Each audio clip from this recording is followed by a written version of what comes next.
The Lemonade Car Show is sponsored by OMVIC, Ontario's vehicle sales regulator. Welcome to the Lemonade Car Show, brought to you by OMVIC and Crown. I'm your host, Lorraine Sommerfeld. I'm joined today by John Raymond. He's a consultant with the APA, and Chris Muir, as always, our head technician and mechanic. I guess that's the same thing. We're doing a jam-packed show today. It's Ask the Mechanic all show long. So you know what? Let's just get to the first call. I'm calling about timing belts. I've been told that the recommendations that the dealers make to replace the timing belt is frivolous and really unimportant, that they last a lot longer, and it's just a way of them making money. Thank you. Timing belts. Who wants to take this? Yeah, timing belts are something that are rather important, and the manufacturer's recommendation shouldn't be skipped or skimped or anything else. I remember way back when we used to have timing belt checks at $50,000 for a particular car line that we were looking at, and we would regularly have them skip a tooth by 60 if you didn't make the adjustment. The timing belt is a wear item that is susceptible to time, environmental conditions, contamination, and everything else, and it sets the timing of the piston to the valve inside of the engine. If that timing belt lets go, you're into a new engine on most applications. How much is a timing belt? What kind of parts are we looking You're at usually looking cost-wise to get the job done. You're usually well under $1,000. You're usually $300 for a high-quality kit that includes a brand new water pump as well as a couple hours of labor. See, most of us hear, oh, it's under $1,000, and I'm like seriously, dude, $1,000? So I get why our caller is asking that. But if you do it every 10 years on a vehicle or 100,000 kilometers, all of a sudden that $5,000 to $1,000 isn't that such a great expense. Okay. Costs a lot less than the engine that you're going to replace. It's a very important repair. It is expensive, but it should not be avoided. Okay. Usually they last 100 to 120,000 kilometers. If you do it right, you get a kit, as Chris says, meaning you get a new water pump, usually tensioners, as well as your belt. So that area of the car will be running fine for another 120,000 So that's good to know. You've got a time frame to work with, what the mileage should be. You've got a cost framework to work within. So if a dealer says this to you at 40,000, you've got questions, go to another dealer. But if you're within those recommended or recognized kind of areas, don't discount what they're saying. Cost? It's labor. Some cars you have to remove actually the front bumper and front assemblies of the car. And just like any recommended service from the manufacturer, it can be found in your owner's manual for the time interval as well as the mileage interval. Okay, cool. Let's go to the next question. Yes, hi. Name is Tony. I live in the Toronto area. I have one simple question. I'm interested in buying a new vehicle, a little crossover. I'm looking at a couple of vehicles, actually.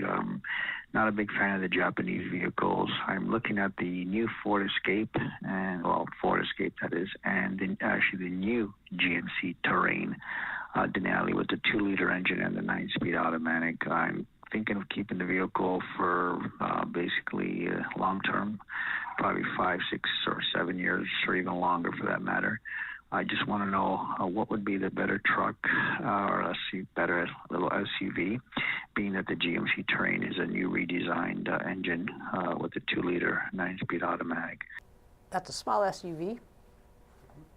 What do we think? Staying away from the Japanese, I guess Korean's out too, Tony. Anyway. If you look at it, the new Escape is certainly a lot better than the old Escape.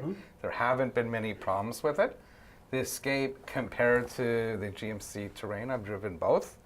The steering's a little bit heavier, a little bit more sporty, a little bit less space inside. The new GMC Terrain is a very good product from General Motors. That 2-liter engine is virtually in every GM product, from Camaros to Malibus to Cadillacs. So there's nothing. What do you think, Chris? Well, the Ford's proven at this point. We know that there isn't a whole bunch of teething issues with it. I hate recommending any first-year redesign of anything. The GM product is good, but in this case, I'd go with the Ford at this point, from the two options he gave me. I'd go with the Terrain. That's not going to help. Is there anything else we can throw in that he should maybe be looking at since he's in this segment? There's a lot of offerings, but a lot of them are offshore offerings that you would want to be looking at in this segment. RAV4, CRVs, even some of the Hyundai offerings, Santa Fe's, Tucson's, even the Kona. It's a saturated segment, and there's tons of choice. If it's a question of he wants to buy a domestic product, the CRV is made in Ontario. This disregard to the terrain is made in Ontario also. Okay. The Chevy Equinox. So drive a few, try them. But the tried and true, the Escape's been on the market for long enough now that that's going to work. We'll be back after this break with more Lemonade Car Show.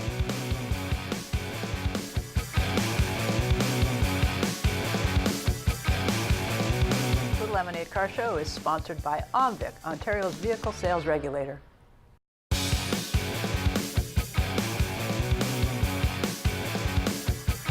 The Lemonade Car Show is sponsored by OMVIC, Ontario's vehicle sales regulator.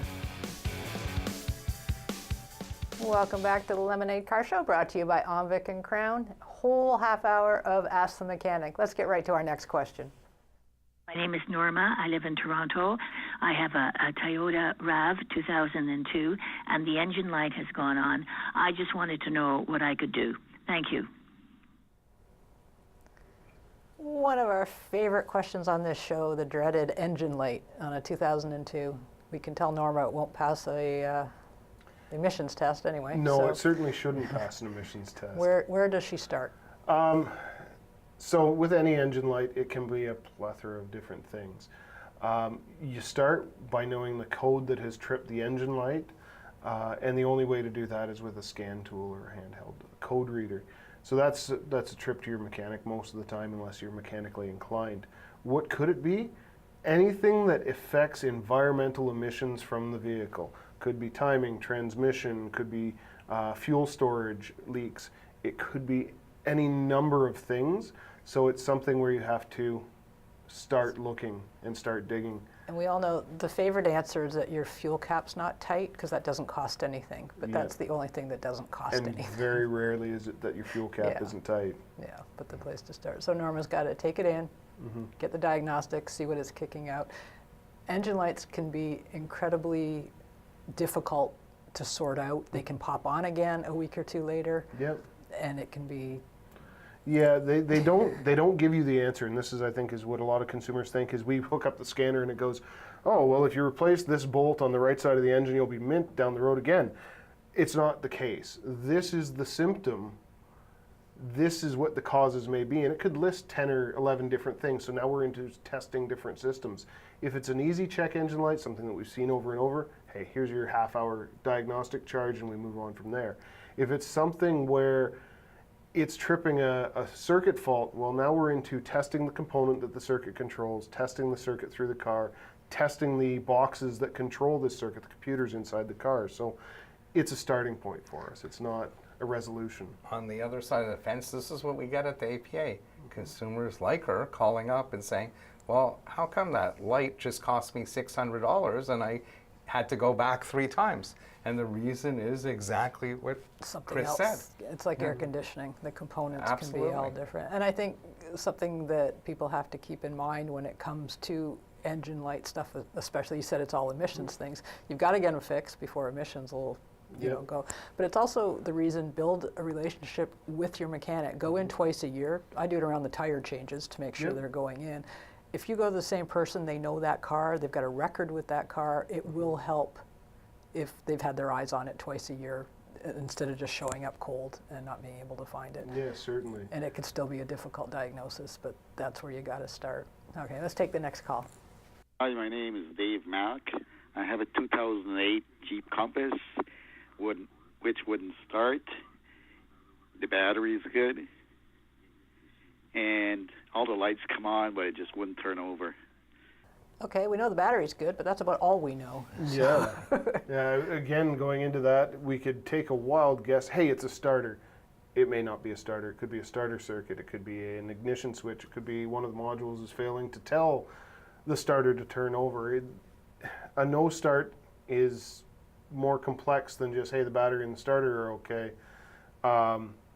There's a whole bunch of systems that have to give the old thumbs up. It could be a park neutral switch in the transmission. It could be a clutch switch. It could be a brake switch. again, it's throwing darts at a problem. I think people get concerned, especially when we get these kind of questions, which we get a lot of them, and it sounds like we're saying, take it in and pay them a ton of money to figure out what it is. But we're essentially driving computers with tires on them now. And if your computer breaks, you have to take it in so they can figure out what it is. That's what you're doing with your car in a lot of things. So your dealer or your mechanic isn't necessarily ripping you off because he or she can't figure it out by looking at it or throwing a dart and making it fit the first time. They do have to rule things out and test for things. Well, it's become a complex world, and in truth, most consumers say, fix it, I need my car. Yep. And when the technician at the local garage or even at a dealership at a service counter explains the process, the consumer doesn't want to hear until they see the bill. Until they see the bill. We'll be right back after this short break.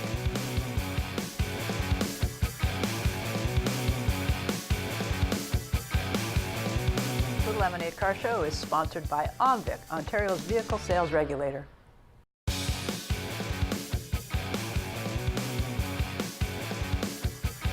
The Lemonade Car Show is sponsored by OMVIC, Ontario's vehicle sales regulator. Welcome back to the Lemonade Car Show. I'm your host, Lorraine Sommerfeld. I'm joined by John Raymond with the APA and Chris Muir, our mechanic. We are doing a whole show on phone-in questions from the viewers. Let's take our next call. Hey, my name is Marianne, Brooklyn, Ontario. I have a 2011 Juke. My issue is there is a hole in the timing chain cover, and I have been told by a couple of different places that it could be anywhere between $1,500 to more than that, just for not knowing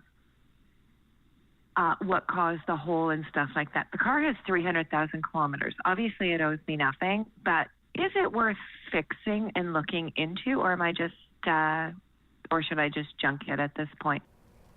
Great question. When do we give up? Yeah. What's essentially been a baby for a long time. So let's address first. Is that the cost for that kind of repair? Yeah, it would be real quickly that cost. You're looking at, of course, timing chain cover, probably tensioners, shoes, a timing chain that's probably stretched. We don't know if it skipped a tooth. Is the engine running properly? What kind of debris is now in the oil pan? That's a lubricated system, so any of the oil that goes through the engine goes down that timing chain as well. So did it take chunks of aluminum? Is that in the oiling system? Did the filter catch it all? There is a whole bunch of unknown variables there that they have to take it apart to figure out. So this is a repair that has to be done if this vehicle stays on the road. Yep. Correct. And that money has to go into it. And this vehicle, John, you think it's worth, let's say, $2,000 as a repair when she goes to sell it? Going to It's sell it? 300,000 kilometers. She's I probably would right. tell her to drag it in to a used car, new car dealer and get something else. And if she did want to repair it, she might as well have a technician go and find a used motor at this point in time. That's the least expensive repair. Probably. Okay. I hope that helps you, Marianne. We'll take our next call. Hi, my name's Lori. I'm in the Mississauga area. Question is, they spoke to tire rotation but didn't address how frequently a tire should be rotated, if it's just when you're changing seasonally or whether it's based on a mileage component. Thank you. Bye-bye. Another great question. I like tire questions. John, what do you think? With an oil change, with seasonals? Generally, you should rotate your tires seasonally. Yeah. Yeah, if you have winter tires, I mean, it's another story, but seasonally would be What if you're a high miler? So the traditional was every 10,000 or every second oil change you'd rotate your tires. Depending on tire manufacturer as well as auto manufacturer dictates whether you can rotate your tires and when they should be rotated as well as how they should be rotated. How did this get so complicated? Doesn't it get confusing? Bias, you used to switch them side to side. Yeah. Radials, they like to keep them on the sides that they're on and rotate front to back. Some of them have a spare tire that they want rotated into that tire Correct. rotation. I mean, there's so many variables. See your owner's manual manual. and check out the manufacturer's website of the tire as well. The tires. So we're looking at three things: the owner's manual, the manufacturer, and the manufacturer of the tire. That's right. And let's say you go in on tires, you go to a C level, like a lower grade tire versus a high one. Does that mean you should rotate them more frequently, or does that not really come into play? I would say That's a really good question. Depending on tread compound, you would probably be into more frequent rotations if it's a softer tire that chunks more easily. So at least pay more attention to them. Certainly. And then the issue of front-wheel drive and all-wheel drive, because front-wheel drive vehicles feather edge or the sides of the tire wear out quicker. So some people say, you know what, we should switch them around more frequently. But one of the issues is when you do that, you start getting a different noise coming from the car. So check your owner's manual and also talk to your mechanic for some advice on that. Okay. What's our next question? Hello, my name is Ken Earl, and I live in Hamilton, Ontario, and I drive a 2007 Lincoln Town car that I bought in Florida, and I have white wall tires on it, a small white wall, and I cannot find anywhere to buy white wall tires to replace the ones I have on the car. Can you tell me if there's any place that you know of that I can accomplish that feat of buying new tires? Are we at eBay? White wall tires do exist. You can buy them. A quality tire shop will be able to find you them. They may not be the exact width. And there are companies like General Tire is one of them, Goodyear. They have them. They may not have them in every size, so you may have to go a minus size or a plus size up. If he Googles it, he'll find them. So but a good tire store should be able to... They'll order them in for you? Oh, absolutely. They probably don't have a whole rack of them on the wall. No, they're not a popular seller anymore. No. Okay, so it's doable. Just find a reputable tire shop and ask them to order them in for you. And in fact, if he does have a problem, he could call the APA. Okay. We'll be right back after this break. More Lemonade Car Show.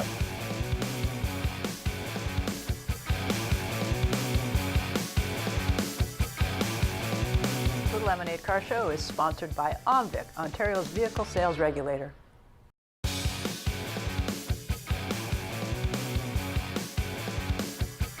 The Lemonade Car Show is sponsored by OMVIC, Ontario's vehicle sales regulator. Welcome back to the Lemonade Car Show. I'm your host, Lorraine Sommerfeld. I'm with John Raymond and Chris Muir, and it's been a whole half hour of Ask the Mechanic. Let's take the next question. I'm interested in buying a Canadian-made car to replace my 15-year-old Canadian-made Honda Odyssey. I'm thinking of the Ford Edge. I would like to know your opinion on that vehicle. First, I'm glad he's buying Canadian. I'm glad he's asking the questions because it can be very confusing now to know where cars are made because they have nameplates or badges that may seem Japanese or may seem American. So he's actually heading in the right direction with that Edge, I think. But what do you, gentlemen? Well, Edge is only made at one plant in Oakville, so he's guaranteed that he's going to get a Canadian vehicle. What I know about it through the APA is it's been a reasonable vehicle. The redesign was successful. The CRV is also made here in Canada. What else do you like? The best way to tell where a vehicle is made is the very first digit in the VIN number. 1 is USA, 2 is Canada. If it's got a 2 as a lead in the VIN, that is a Canadian-made vehicle. All kinds of options out there. We've got Honda Civics, Toyota Corollas. We've got the Regal, the Impala, the Equinox. There's a ton of vehicles that are actually made here. So he's replacing a minivan, and he's looking at an Edge, so I'm thinking CRV, Edge, Equinox. Even Equinox has a large back seat. So those three he should go drive, and if he wants to stick with Canadian, those are in the same kind of bracket, and he should look at it, so that's what we would recommend. Yeah, he's got lots of place to play around in that segment. Let's go to the next question. Hi, my name is Charles.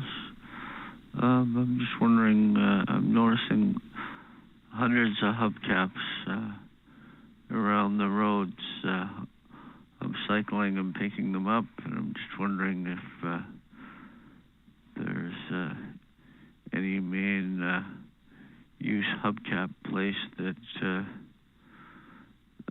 could use them or do anything with them. Bye for now. Okay, I love this. I think this is awesome. It's great. I don't think you need a place to put these, Charles. I think you should open up your own shop and sell them or give them away if that's what you're doing. I only know of one in Texas. There's a hubcap, big emporium, believe it or not, that's pretty cool. It's the only one I know of. There used to be one at Highway 6 in Clapissons when I was a kid, but that was back in the dark ages. Do you guys know anywhere? You know, some recyclers take them in, but recyclers may want specific brand. If they're a Volkswagen recycler, I think they could go to the scrap. But I think your idea is the best, actually. If they're tin, they can be given over for scrap metal. If they're one of the plastic ones, the kind of cheaper hubcaps, they are unfortunately garbage. They fell off the car. They don't retain themselves anymore. Okay. It's so maybe waste. Over the years, the earlier ones are probably have some metal value for scrap, or make a lot of ashtrays or something. But, or you don't want to post them all on Kijiji. He'll be there all day.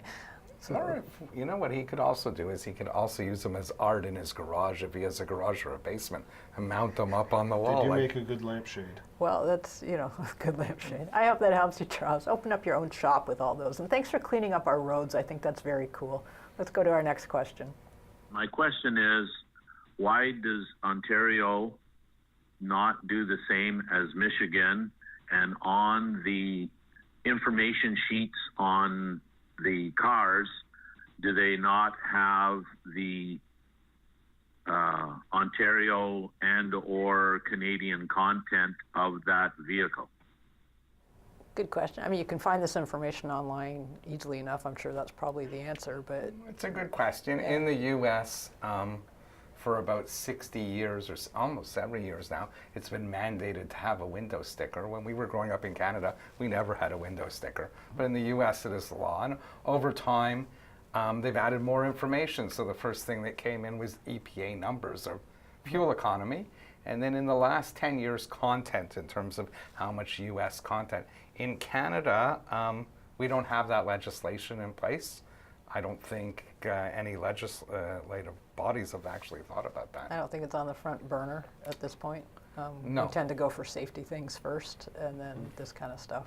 And some of that is actually in some ways meaningless, because even the most heavily contented car, either from the US or elsewhere, has content from all over the planet, actually. Yeah. We have time for one more question.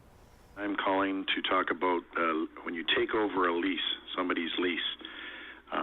Most dealers collect a transfer fee. It's quite substantial. Could be anywhere from $500 to $800 for the paperwork.